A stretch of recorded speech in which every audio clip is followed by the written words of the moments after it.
എടോ പാപ്പച്ചി, ആ വീട് ഞാനിവിടെ ഉണ്ട്. താനിത് എവിടെ പോയിരുന്നു? ഇങ്ങനെ എത്ര കാലം താൻ ഒളിച്ചും പാത്തും കഴിയും? ലോകത്തിലെ എല്ലാ മഹാന്മാർക്കും ഉണ്ട് ഒളിവ് ജീവിതം. ഇതൊന്ന് കഴിഞ്ഞിട്ട് വേണം എനിക്കൊരു പുസ്തകം എഴുതാൻ. ഒളിവിലെ ഒളിവില്ലാത്ത ഓർമ്മകൾ. എന്റെ കർത്താവേ, വെളിച്ചപ്പാട്, ഞാൻ ഒളിക്കുവാന്നേ. എടോ,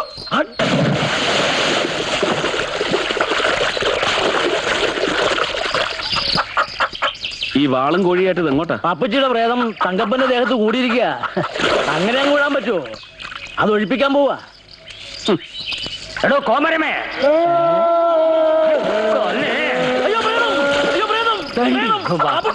കണ്ടോ, എന്റെ പ്രേതം ഒഴിപ്പിക്കാൻ പോവാ. ഒഴിപ്പിക്കട്ടെ, സാറ് വന്നേ. ഈ വീടിനെ കുറിച്ച് ഒന്നും പറഞ്ഞില്ല. പറഞ്ഞു തുടങ്ങാം. വീട്, അയ്യോ. എടോ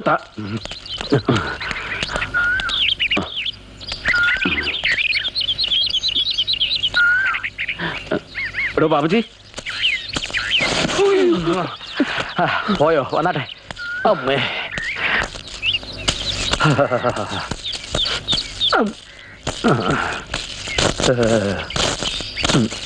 തല തട്ടരുത്.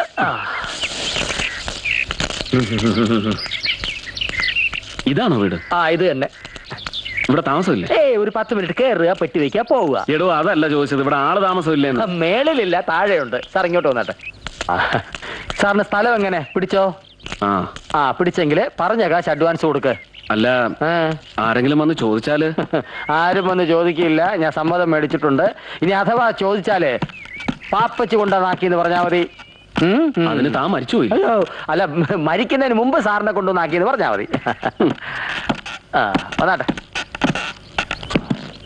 ബാഗ് അല്ലേ, വേണ്ട.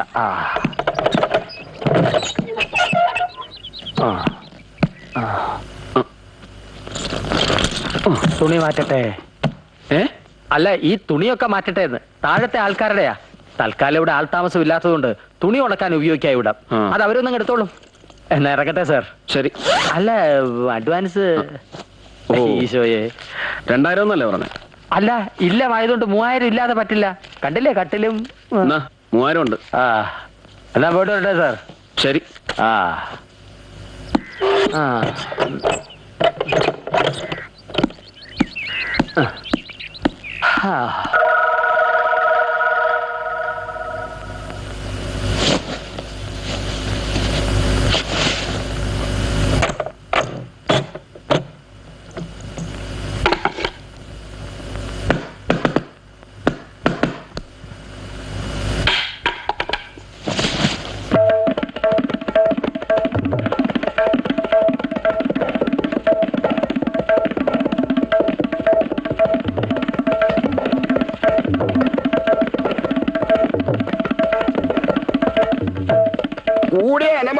മരുന്നും മന്ത്രവാദവും ഒക്കെ ഒപ്പത്തിനൊപ്പം വേണം. മന്ത്രവാദം ചെയ്യാമെന്ന വെളിച്ചപ്പാടും പാപ്പച്ചിയുടെ പ്രേതത്തെ കണ്ട് പേടിച്ചിരിക്കുക. കുറുന്തോട്ടിക്ക് വാദം. വെളിച്ചപ്പാടും പേടിച്ചു എന്ന് പറഞ്ഞാ പിന്നെ സാധാരണക്കാരുടെ കാര്യം പറയണോ? വൈദ്യരെ, ഈ കടപ്പാടം വിറ്റാണിലും വേണ്ടില്ല. ഇങ്ങനെ ബോധം ഒന്ന് നേരെയാക്കി തരണം. തങ്കപ്പ, കുറച്ചു നേരത്തെ ഈ കൊട്ടം നിർത്ത്.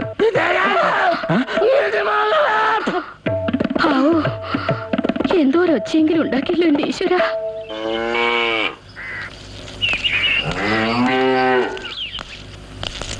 പശുവിനെ ഇവരാരും മാറ്റി കെട്ടിയിട്ടില്ലേ? ഗിരിജ ഇനിയും സ്കൂളിൽ നിന്ന് വന്നില്ല എന്ന് തോന്നുന്നു. ഗിരിജ ഇനി എത്തിയില്ലേ? ഇല്ല, ഇന്ന് വൈകുന്ന് പറഞ്ഞ അവള് പോയത്. സ്കൂൾ ടൈം കഴിഞ്ഞിട്ട് ഗിരിജ അവിടത്തെ മാഷന്മാർക്ക് ഇപ്പൊ ക്ലാസ് എടുക്കണ്ടെന്നാ കേട്ടത്. നീ ഈ പുസ്തകം വായിച്ചിരിക്കായിരുന്നു അല്ലേ? ആ പയ്യനൊന്ന് മാറ്റി കെട്ടാർന്നില്ലേ? തെക്കിനി മച്ചിൽ ഉണക്കാനിട്ടിരുന്ന തുണിയെങ്കിലും എടുത്തു വെച്ചോ നീ? ഞാൻ ഇപ്പൊ ഒന്ന് കേറിയതേ ഉള്ള എടുത്തി. ഈ ഇടയിൽ നിനക്ക് മടി ഇത്തിരി കൂടുന്നുണ്ട്. ഏടത്തേക്ക് തുണി മാറാൻ ഞാൻ പോയി എടുത്തിട്ട് വരാം. വേണ്ട, ഞാൻ അവിടെ പോയി മാറ്റിക്കോളാം.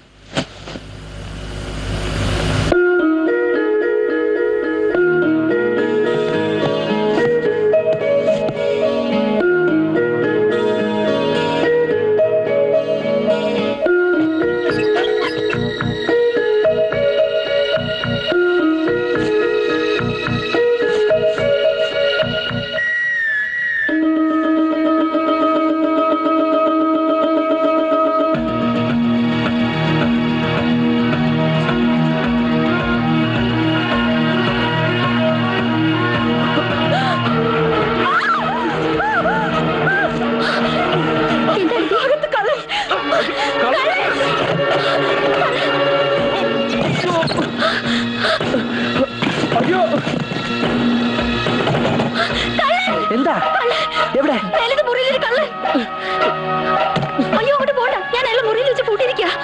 എടുത്ത് കണ്ടു. നീ ശരിക്കും കണ്ടു കുട്ടിയെ? കണ്ടു, അയാൾ കയ്യിലൊരു ബൾബും പിടിച്ചിട്ടുണ്ട്. ആസിഡ് ബൾബ് ആയിരിക്കും, നക്സലൈറ്റ്. അയാളിൽ തോക്കൊക്കെ കാണും. നിങ്ങൾ ഇങ്ങോട്ട് പോലെ ഇവിടെ പോരും കുട്ടികളെ. നാട്ടുകാരെ ഓടി വരണേ, കള്ളനെ പൂട്ടിയിട്ടിരിക്കുന്നു. എന്താ? നാട്ടുകാരെ ഓടി വരണേ, ഓടി വരണേ നാട്ടുകാരെ, കള്ളനെ പിടിക്കാം. നാട്ടുകാരെ ഓടി വരണേ, കള്ളനെ പിടിക്കാം. വെള്ളത്ത് മുറിയിലുണ്ടോ? ഞാൻ അങ്ങോട്ട് നാളെ കൂട്ടിട്ട് വരാം. നക്സലൈറ്റ്, നക്സലൈറ്റ്, നക്സലൈറ്റ് കയറി തോക്കും ആസിഡ് ബൾബായിട്ടാണ് വന്നിരിക്കുന്നത്. എല്ലാവരും പറയും, നാട്ടുകാരെ അറിഞ്ഞോ? പേപ്പാട്ടൂർ വരയ്ക്ക് നക്സലൈറ്റ് കയറി. എന്നിട്ട് വല്ലവരും കൊന്നോ? ഇല്ല, വേഗം വാ, ആളെ കൂട്ടാം. എടോ ഇതൊന്ന് തീർത്തിട്ട് പോടോ, ഒന്ന് തീർത്തിട്ട് പോവാൻ. നക്സലൈറ്റ് ആണെങ്കിൽ നമ്മൾ വെറും കൈയോടെ പോയിട്ട് ഒരു കാര്യമില്ല. നമുക്ക് നാല് ബോണ്ട് എടുത്ത് കയ്യിലേക്കാം. അതേതായാലും ബോംബ് മാതിരി ഉണ്ടല്ലോ. അതല്ലടോ കാക്കേ. ടോമി, നീ ആ ഓമനയുടെ വീട്ടിൽ ചെന്ന് അവിടെ പാറാവ് വെക്കുന്ന പോലീസുകാരുടെ തോക്കുമായിട്ട് വേഗം വരാൻ പറ. നിങ്ങൾ വിട്ടോ, ഞാൻ കടന്നു. ഞാൻ ഇപ്പൊ തന്നെ എത്താം. എടോ ഒന്ന് വടിച്ചു തീർത്തിട്ട് പോടോ.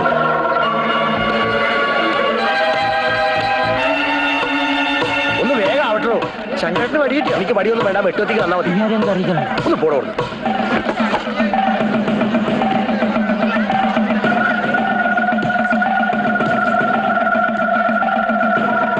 ഇനി ആരും അറിയിക്കേണ്ടത്? എന്താ ഇവിടെ മയ്യ തയ്ക്കണോ? പോയട്ടെ. നല്ല ബെസ്റ്റ് നാടൻ വട്ടിലെ മുളക. ഇതിട്ട് മുറി പുകച്ച ഏത് വീരപ്പനും പുറത്തെയാടും. പോക്കാൻ വരട്ടെ, ആ തോക്കുണ്ടട്ടെ. പോലീസുകാരൻ അവിടെ ഇല്ല. പിന്നെ വരണ വഴിക്കാൻ വെടിക്കാരൻ തൊമ്മിയുടെ വീട്ടിൽ കയറി. ഇവിടെ തോക്ക് വാങ്ങി എത്തും. എന്നാ പിന്നെ നമുക്ക് തൊമ്മി വന്നിട്ട് പോകാം. തൊമ്മി വരുന്നവരെ വെയിറ്റ് ചെയ്യാനൊന്നും പറ്റില്ല. ഇങ്ങോട്ട് കാട്ടിയ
അയ്യോ തൊമ്മി വെടി വെക്കല് തന്നു.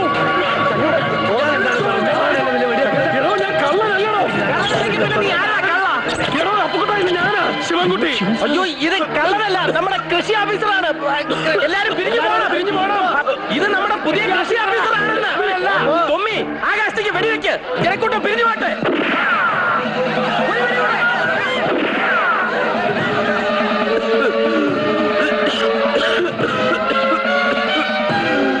അല്ല സാറേ, സാറെങ്ങനെ ഇതിനകത്ത് വന്നത്? എന്നെ ആ പാപ്പിച്ച് പിടിച്ചതിനകത്ത് കൊണ്ടാക്കിയതാ. 3000 രൂപ അയാൾ വാങ്ങിക്കൊണ്ട് പോയി. അതിന് പാപ്പച്ചി ചത്തില്ലേ? ഇല്ല, പാപ്പച്ചി ചത്തിട്ടില്ല, ഞാൻ കണ്ടതാ. പാപ്പച്ചി ചത്തിട്ടില്ലേ?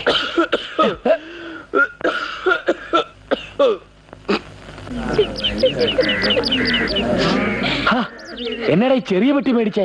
ആന ചവിട്ടിയതല്ലേ, ഇത് മതി. എടാ അവൻ എന്നോട് പൊക്കോണ്ടാ. എന്റെ അച്ചായ, ആന ചവിട്ടി കൊന്നവർക്ക് വേണ്ടി ഞാൻ ആദ്യമായിട്ടല്ല പെട്ടി വാങ്ങുന്നത്.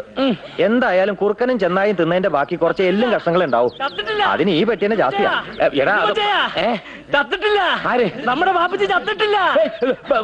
ചേപ്പാട്ടൂര് കയറിയ ആഫീസർ പാപ്പച്ചിയെ കണ്ടു. ഭാഷ വേണ്ടില്ല പറഞ്ഞേ. നടന്നു നടന്നു. അച്ചായ, പെട്ടിയുടെ കാശ് അത് നിന്റെ അപ്പം തരും. ഭാഗ്യം തന്നെ, വെടിക്കാരൻ തൊമ്മി ഉന്നം വെച്ച കാഞ്ചി വലിക്കാതിരിക്കില്ല. കഴിഞ്ഞൊക്കെ കഴിഞ്ഞു. ഇനി അതും ഇതും പറഞ്ഞ് സാറിനെ ആദ്യം പിടിപ്പിക്കല്ലേ. ഇനി എന്താണ് വേണ്ടതെന്ന് ആലോചിക്കുക. പാപ്പച്ചി ചത്തറില്ല എന്നല്ല പറയുന്നേ, അവ അങ്ങോട്ട് വരട്ടെ. ഓൻ വരുന്ന ശിവൻ സാർ പരിപാടി കിടക്കുന്ന മാഷ് പറയണേ. എന്തിനൊരു ന്യായഭാഗമുണ്ട്. അതെന്താണെന്ന് വെച്ചാ വല്യമ്മാമ പറയട്ടെ. അതെ, എനിക്ക് പാപ്പച്ചിയോട് ഒരു 25,000 രൂപയുടെ കടബാധ്യതയുണ്ട്. അതിന്റെ പേരില് ഇവിടെ കൃഷി ഓഫീസറായിട്ട് വന്ന ഒരു സ്ത്രീയെ തെക്കിനി മച്ച് താമസിപ്പിച്ചോട്ടെ എന്ന് എന്നോട് ചോദിച്ചു. ആയിക്കോട്ടെ എന്ന് ഞാനും പറഞ്ഞു. അത്രത്തോളം കടബാധ്യത കുറഞ്ഞു കിട്ടുമല്ലോ എന്ന് വിചാരിച്ചിട്ടാ. അവരങ്ങ് സ്ഥലം മാറി പോവുകയും ചെയ്തു. ഇപ്പൊ ഇദ്ദേഹത്തെ ഇവിടെ കൊണ്ടുവരുന്ന കാര്യമോ താമസിപ്പിക്കുന്ന കാര്യമോ ഒന്നും എന്നോട് മിണ്ടിയിട്ടില്ല. പക്ഷേ ഇവിടെ ഉള്ളവരോടൊക്കെ സമ്മതം വാങ്ങിയെന്നാ പാപ്പച്ചി എന്നോട് പറഞ്ഞത്. പിന്നെ ഇവിടെ ഇങ്ങനെ പെമ്പിള്ളറുള്ള കാര്യമൊന്നും എന്നോട് സൂചിപ്പിച്ചിട്ടുണ്ടായിരുന്നില്ല. ഞാനിപ്പോ എന്ത് വേണമെന്നാ പറയുന്നേ? പാപ്പച്ചി ഇദ്ദേഹത്തോട് മേടിച്ച കാശ് കൊടുക്കുന്നത് വരെ ശിവൻ സാർ തെക്കിനി താമസിക്കട്ടെ. അല്ലെങ്കിൽ പിന്നെ പാപ്പച്ചി വാങ്ങിച്ച കാശ് തിരിച്ചു കൊടുക്കുക, അതല്ലേ അതിന്റെ ഒരു ന്യായം. എന്റെ മരുമോൻ കാണിച്ച പോക്കൃത്തരം കൊണ്ട് ഒരാൾ വിഷമിക്കുന്നത് കാണാൻ എനിക്ക് ബുദ്ധിമുട്ടുണ്ട്. അയ്യോ അതിപ്പോ നിന്നിപ്പോ 3000 രൂപയൊക്കെ എടുക്കാന്ന് പറഞ്ഞാ ദേ, അന്യനാട്ടിൽ നിന്ന് വന്ന ഒരാളെ നമ്മൾ കഷ്ടപ്പെടുന്നത് ശരിയല്ല. വല്യമാമേ, ശിവൻ സാർ ഇവിടെ താമസിക്കട്ടെ, അതുകൊണ്ട് വല്യമാമിക്ക് ഒരു ദോഷം ഉണ്ടാവൂല. ഞാനാ പറയണേ. സാർ മേളിലേക്കല്ലേ? വന്നാട്ടെ. ചെല്ലേ. ആ എന്താ വലിയമ്മ ഇത്? അവരെല്ലാം കൂടി പറഞ്ഞപ്പോ അയാളെ നിറപറയാൻ നിലവിളക്കം വെച്ചെങ്കിൽ സ്വീകരിച്ചു ഇല്ലേ? കൊടുക്കാനുള്ള മുതലാവുമ്പോ ഏതു വഴിക്കും കൊടുത്തേ പറ്റൂ കുട്ടികളെ. വല്യമ്മ ഇത് വിറ്റ് കിട്ടുന്ന കാശ് കൊടുത്ത് അയാളെ പറഞ്ഞു വിടുക. ചോദിക്കാനും പറയാനും ആളില്ലാത്ത 3 പെൺകുട്ടികളുള്ള വീടാണിതെന്ന് പുറത്ത് പഞ്ചായത്ത് കൂടിയവർക്ക് അറിയാവുന്നതാണല്ലോ. ഞങ്ങൾക്ക് എന്ത് സംഭവിച്ചാലും അവർക്ക് ആർക്കും ഒന്നും ഇല്ലെന്നല്ലേ അതിന്റെ അർത്ഥം. കുടിപ്പാർപ്പ് തുടങ്ങിയ ആള് കള്ളനാണോ പിടിച്ചോറിക്കാരനാണോ എന്നൊന്നും ആരും അന്വേഷിച്ചില്ലല്ലോ.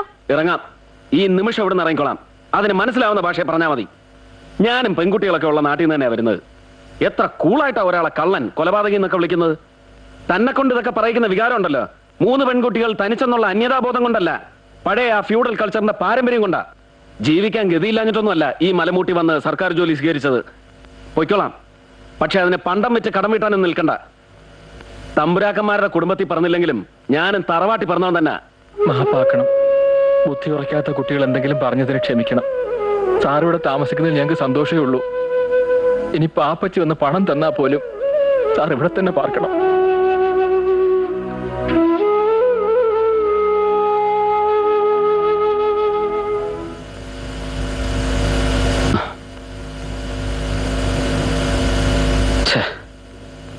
ആ പെൺകുട്ടികളോട് ഇത്ര ചൂടാ ഉണ്ടായിരുന്നു.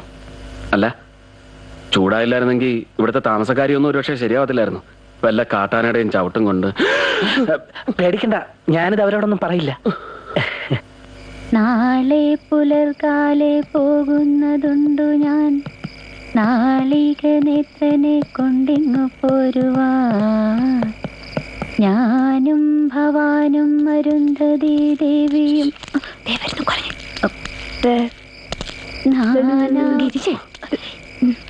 അതെ, ഒരുപാട് ബുദ്ധിമുട്ടി ഗോഷ്ടി കാണിക്കല്ലേ. അല്ലേലും ആ മോന്തായം അങ്ങനെ തന്നെ ഇരിക്കണേ. പോയി കണ്ണാടി നോക്കിയാട്ടെ. തമാശക്ക് പറഞ്ഞല്ല. അല്ല, എങ്ങടാ ഈ മോന്തിക്ക്? ശങ്കരേട്ടന്റെ പിടിയിലേക്ക് ഊണ് അവിടെ പറഞ്ഞിരിക്കണേ. ആ, വെളിച്ചം എന്തെങ്കിലും എടുത്തോ. ഇഴജന്തുക്കൾ ഒത്തിരി ഉള്ള സ്ഥലാ. അതെ അതെ, എല്ലാം നല്ല വിഷമുള്ള ജാതികളാ.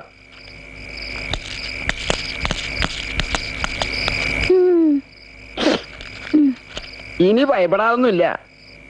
എന്നാ ഞാൻ അങ്ങോട്ട് ഇറങ്ങട്ടെ. എന്റെ കണ്ണീരിന്റെയും പ്രാർത്ഥനയുടെയും ഫലം ഇത്. വാ ചേട്ടാ, കഴിക്കാം. ചേട്ടന് ഇഷ്ടമുള്ള കഞ്ഞിയും പുഴുക്കും ഒക്കെ ഉണ്ട്. നമസ്കാരം. ഇല്ലത്തെ താമസമൊക്കെ എങ്ങനെയുണ്ട്? പിന്നെ പരമസുഖമല്ലേ. അങ്ങനെ തന്നെ വേണം. ഞാൻ അതിന് തന്നെ കണ്ട് നന്ദി പറയാൻ. അതിന്റെ ആവശ്യമൊന്നുമില്ല. അയ്യോ, എന്നാലും എന്റെ ഒരു മനസന്തോഷത്തിനെ. ഇങ്ങനെയാണോ നന്ദി പറയുന്നത്? നീ എന്താ എന്നോട് പറഞ്ഞത്? പറഞ്ഞു. ആ വീട്ടുകാരോട് സമ്മതം വാങ്ങിച്ചല്ലോ. അതൊക്കെ പോട്ടെ, അതൊക്കെ പോട്ടെ. നീ എന്തിനാണ് സാറിനെ അകത്താക്കി പുറത്തു നിന്ന് കുറ്റിയിട്ടിട്ട് പോയത്? പുറത്തുനിന്ന് കുറ്റിയിട്ടെന്നോ? അറിയാതെ പറ്റിപ്പോയതാ. കുറ്റി അടിച്ചളക്കായിരുന്നില്ല. വാടലിന്റെ കുറ്റി അടിക്കരുത്, അടിക്കരുത്. ഞാൻ സത്യം പറയാം, അതെ കുറച്ച് കാശിന്റെ ആവശ്യം ഉണ്ടായിരുന്നു.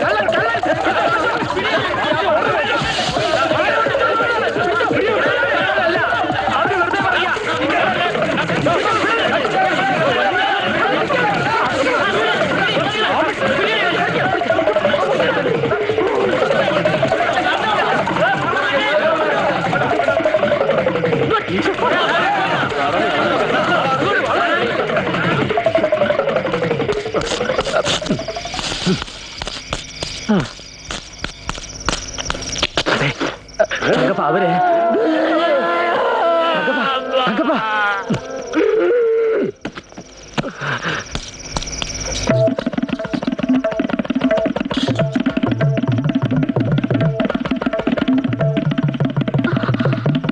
ചേട്ടാ, ചേട്ടാ, ചേട്ടാ, പിന്നെ തുടങ്ങി എന്റെ ടീച്ചർ.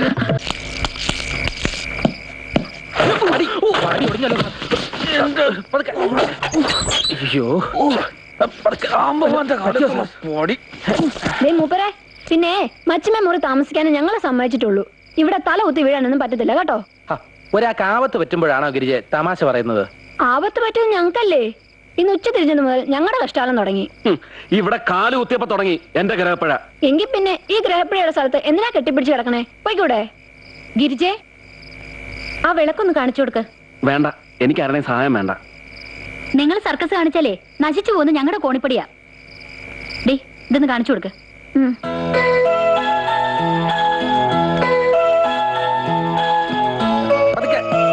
ഈ പടി പഴയ തടിയല്ലേ, അതുകൊണ്ട് സൂക്ഷിച്ച നമ്മുടെ തടി അധികം ബലം കൊടുക്കണ്ട.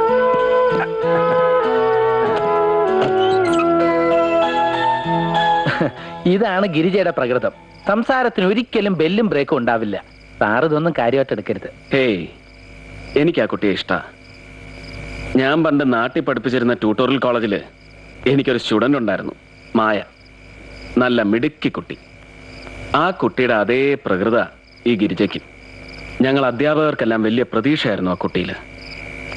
ഒരു എക്സ്കർഷനിടയിൽ പുഴയിൽ കുളിക്കാനിറങ്ങി ചുഴിയിൽപ്പെട്ട് ആ കുട്ടി മരിച്ചു. ആ മായയുടെ അതേ നോട്ടവും വർത്താനവും ഒക്കെ ഈ ഗിരിജയ്ക്കും. ആ മായ പോലെ തന്നെ ഒരു ദുഃഖ കഥാപാത്ര ഗിരിജയും. ഇങ്ങനെ ചിരിച്ചു കളിച്ച് നടക്കുന്നേ ഉള്ളൂ. അതിന്റെ കാര്യം വലിയ കഷ്ട. സാറിനറിയോ, ആ കുട്ടി ചേപ്പാട്ടൂർ ഇല്ലത്തെ അല്ല. പിന്നെ ഗിരിജയുടെ അമ്മ ഇല്ലത്തെ അടിച്ചുകളിക്കാരിയായിരുന്നു. തമ്പുരാട്ടിമാരുടെ അച്ഛനുള്ള കാലത്ത് അദ്ദേഹത്തിന്റെ പഴയ ഒരു ചങ്ങാതി തെക്ക് നിന്ന് വന്ന ഒരു നക്സലൈറ്റുകാരൻ സാറ് താമസിക്കുന്ന ഈ മുറിയിൽ ഒളിച്ചു താമസിച്ചിരുന്നു. മൂപ്പർക്ക് ആഹാരം ഈ മുറിയിൽ കൊണ്ടുവന്ന് കൊടുത്തിരുന്നത് ആയമ്മയായിരുന്നു. ആ പോക്കൊരുവിൽ അയാളുമായിട്ട് ആയമ്മ അടുത്തു. ആ ബന്ധത്തിലുണ്ടായതാണ് ഈ ഗിരിജ. ഗിരിജ കുഞ്ഞായിരിക്കുമ്പോ തന്നെ അമ്മ മരിച്ചു. കുറച്ചുനാൾ കഴിഞ്ഞ് വയനാട്ടിൽ എവിടെയോ വെച്ചുണ്ടായ പോലീസ് വെടിവെപ്പിൽ അച്ഛനും മരിച്ചു. ആരോരുമില്ലാത്ത ആ കുട്ടിക്ക് പിന്നെ ഇവിടെ ഉള്ളവരായി എല്ലാം. ആ, എന്നാ സാറ് കിടന്നോ, നാളെ കാണാം.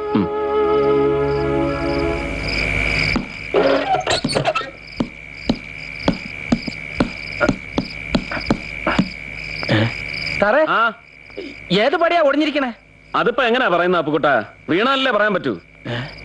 അയ്യോ, ഓ, വേണ്ട, റിസ്ക് എടുക്കണ്ട. സ്വാമിയേ, എത്രാമത്തെ പടിയുന്നാ? ഒടിഞ്ഞത് പടിയല്ല, എന്റെ നടുവാ. എന്റെ ഈശ്വര, ഇവർ രണ്ടുപേരും കൂടി ഈ ഇല്ലടിച്ച് നിരത്തും. വീഴുന്നേരം മാറി വീഴാത്തവർക്കൊരു അവസരം കൊടുക്കണേ.